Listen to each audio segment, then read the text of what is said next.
Aloha, boys and girls. It's your Uncle Buck. Why am I your Uncle Buck? Well, to my mom, her nickname for me is Bucky. Because she said when I was born I had big eyes like a buck. So when the movie Uncle Buck came out with John Candy, my favorite line is he grabs the cat and brings it in the house. He's like, I just brought the cat in the house. And they're like, we don't have a cat. Gold.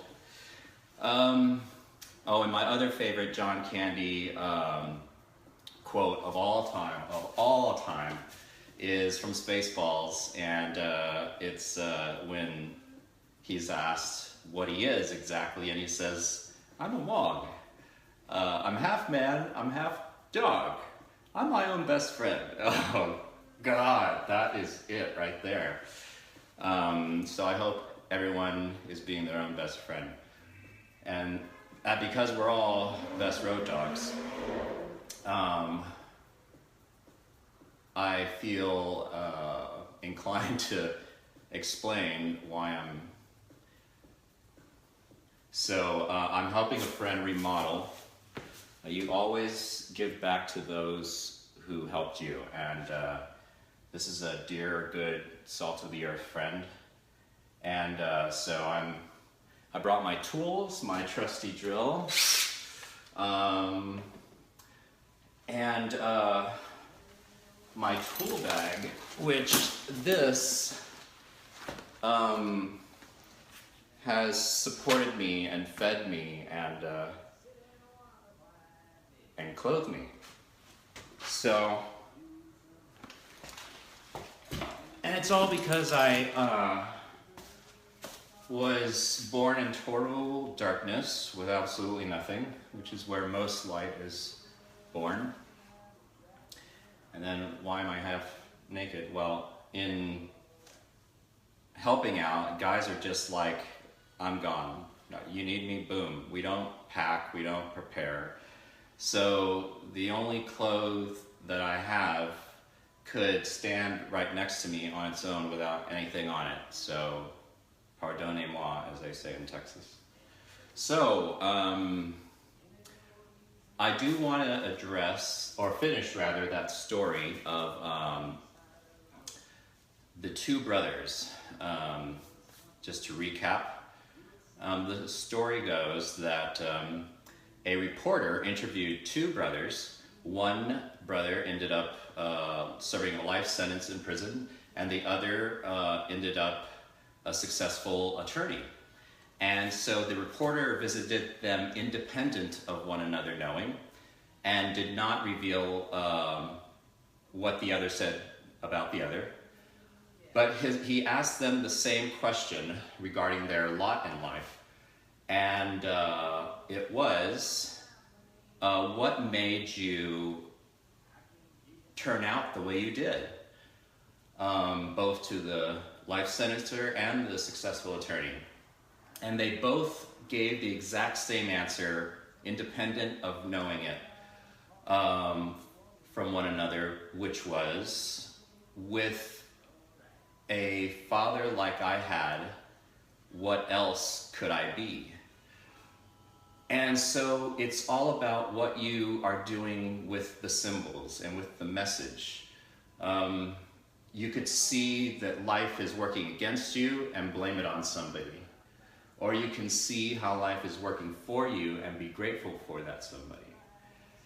And I was the prior for many time.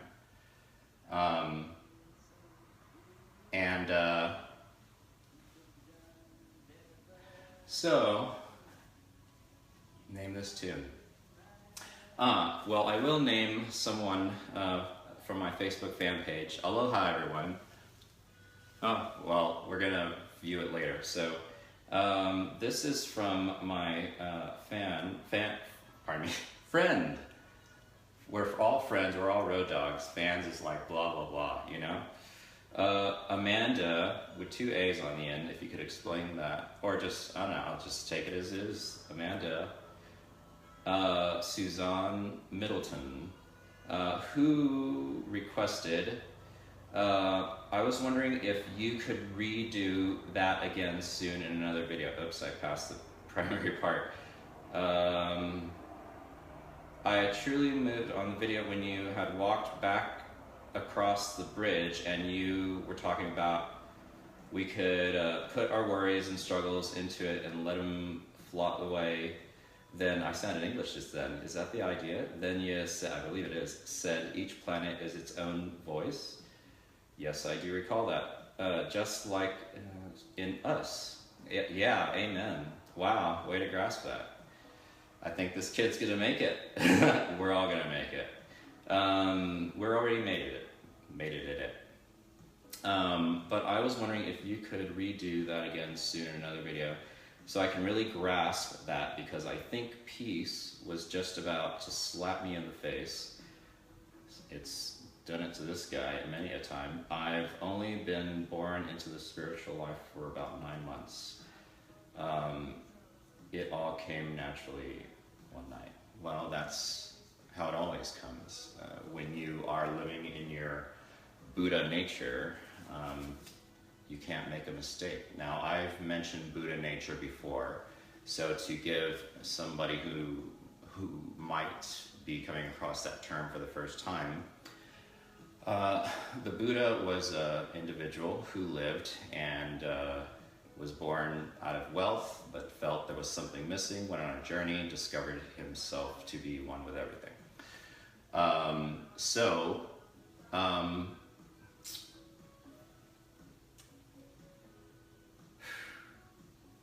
Geez, you ever make videos and then lose your train of thought? It had to do with Buddha.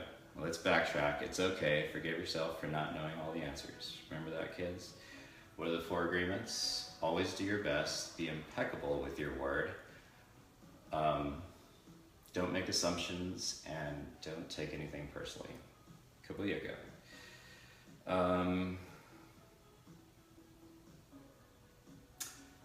So what the Buddha symbolizes is what we potentially all could experience in our own life. No matter what lot we're born into, pauper or that of a wealthy individual, it's the duty of each individual to go past that, because it's just a temporary state that you were born into. We all start off at 0, and a gentleman at a club, Largo, told me that ages ago, by the name of Wayne Brady, who also taught me how to not name drop. So, where was I? In the present, where we all are. So essentially, the Buddha in mythology was born from his mother's side at the level of the heart chakra. So the heart chakra, or the chakras rather, are a series of energy centers, 7 of them located throughout the body, up and down the spine. And they symbolize energy potentials within all of us. There's the first 3 that are concerned with just health, wealth, and progeny, to put it quickly. But then when you go past that, by going on your own, sure, you have health, wealth, progeny, but what else is there? You've done what society's asked of you, but what are you doing for yourself as a fresh life form that got to come into this experience and become whatever the earmuffs kids fuck you wanted to be? And so why not share that with the people you love? And what's the use of having anything if you can't share it? So I have delved deep into my own psyche and just gone to the very edge. It seems that's where I'm now most comfortable, which I think is the idea. And I know that you hear that line, oh, if I can do it, you can do it.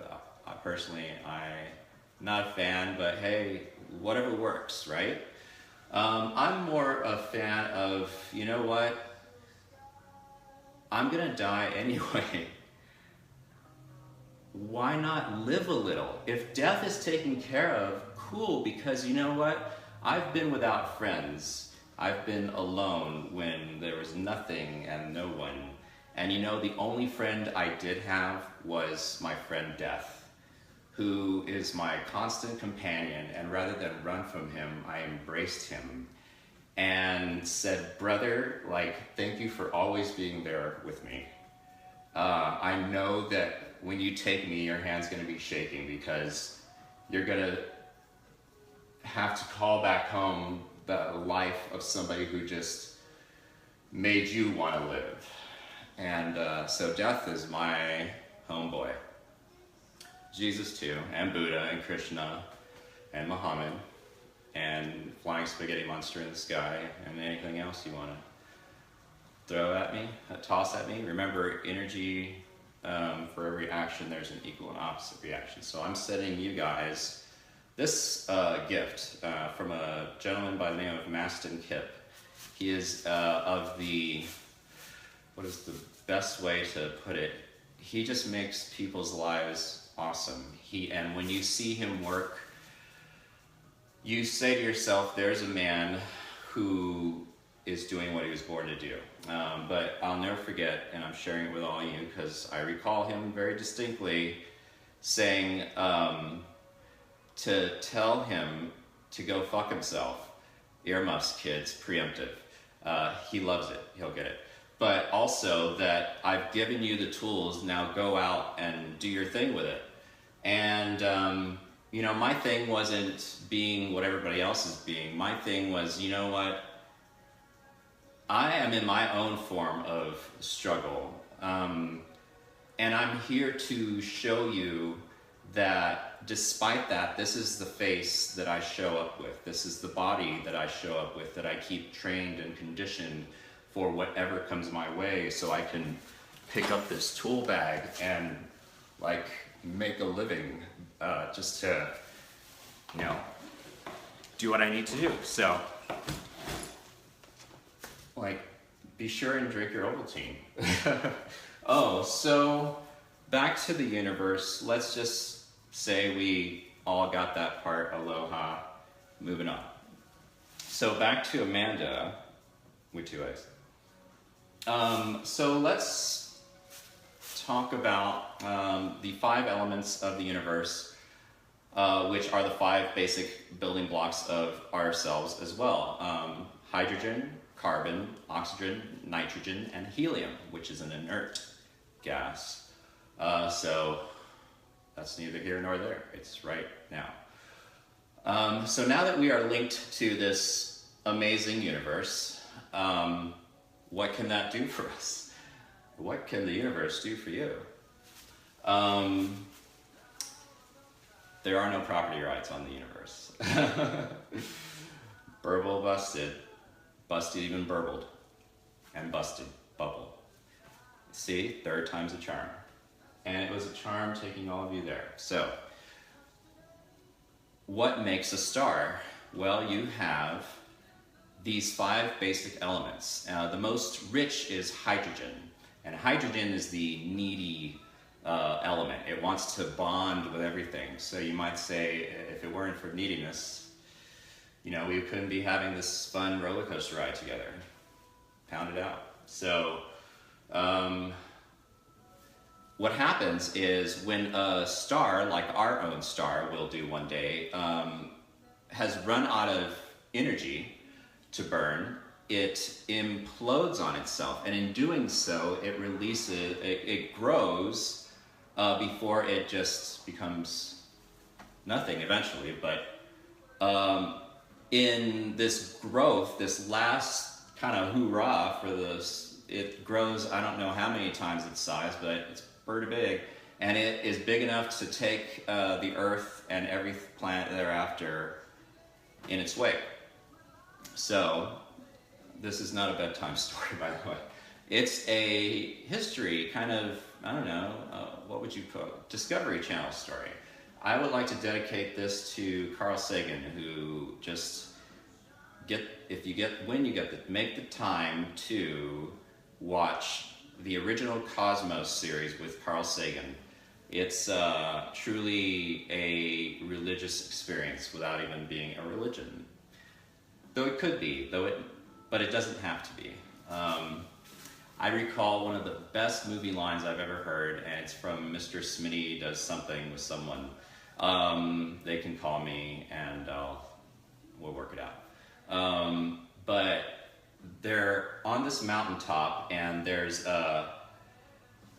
waiting on this very rare lion or something to come out in the middle of winter. And it finally comes out, and this guy who's really anxious now in his just persona is like talking to the camera guy who's cool as a cucumber, and he is saying, dude, why aren't you taking the picture? And he says something to the effect of, beautiful things don't require attention. And man, life-changing. So you have, to make a star, you have the explosion of another star that when it collapses in on itself, it spreads all of its guts, enriched guts by the way, out into the universe, and it creates a shock wave. So here is this cloud, nebula of potential planets, and the one closest to a shock wave all of a sudden gets put into motion. And then you have this motion that starts to collect things around itself. And because there's a center out of which everything revolves. And once we find our own center, then we will find that all the things that we truly need in our universe will revolve into our universe. And so what happens is, because the life form that has passed has given you this hydrogen atom the chance to go in motion to boom, there goes action, you know, stillness, and then boom, you're called into action. What are you gonna do? You've got to make friends. Not you got to, but it's, why not share this experience? You're on this roller coaster ride together. So now you're making friends and you're forming a solid mass. And when that mass, which is primarily iron, you know, has such a gravitational pull to it that everything just comes to it, and you have this beautiful star that glows from within. Stars do not have to be illuminated like I am being currently.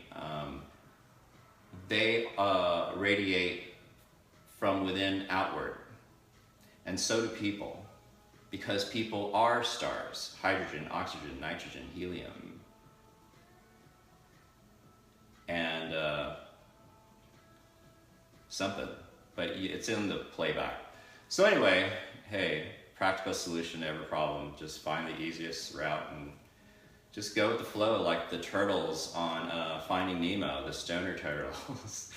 They are just like, hey man, just go with the flow. So I hope that answers your question. I have another video that I talk about that actually during our sunset. So I will release that sometime shortly, but thank you so much for the question. I hope I answered everything that was asked, and if you would like to ask more, please feel free to do so. So aloha everyone, and yeah.